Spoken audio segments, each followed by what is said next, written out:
ജമ്മു കാശ്മീരിനെതിരെ ഒറ്റ run ലീഡിൽ quarter കടമ്പ മറികടന്ന കേരളത്തെ ഇനി കാത്തിരിക്കുന്നത് ഗുജറാത്ത്. സ്വന്തം മൈതാനമായ അഹമ്മദാബാദിലെ നരേന്ദ്രമോദി സ്റ്റേഡിയത്തിൽ ആതിഥേയർ ഇറങ്ങുമ്പോൾ രണ്ടും കൽപ്പിച്ചാണ് കേരളം പൊരുതാനിറങ്ങുന്നത്. 2018 ശേഷം ഇതാദ്യമായി സെമിയിലേക്ക് മുന്നേറിയ കേരളം അഹമ്മദാബാദിൽ കഠിന പരിശീലനത്തിലാണ്. യൂണിറ്റ് നല്ല രീതിയിൽ ഹാർഡ് വർക്ക് ചെയ്യുന്നുണ്ട്. ഈ ഒരു മാച്ചിന് വേണ്ടിയിട്ട് semi ഫൈനലാണ്.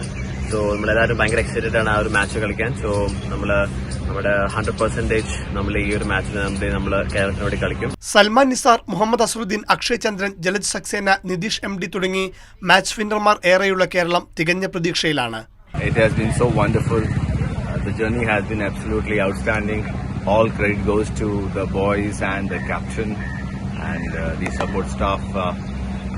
Thank you Kerala so much. We are looking forward for the semi-final. 2018 quarter തോൽവിക്ക് പകരം ചോദിക്കാനുറച്ചാണ് ഗുജറാത്ത് ഇറങ്ങുന്നത്. ഇന്ത്യൻ താരം രവി ബിഷ്ണോയി അടക്കമുള്ള കരുത്തർ ഗുജറാത്തിനുണ്ട്. Sports desk, Mathrubhumi news.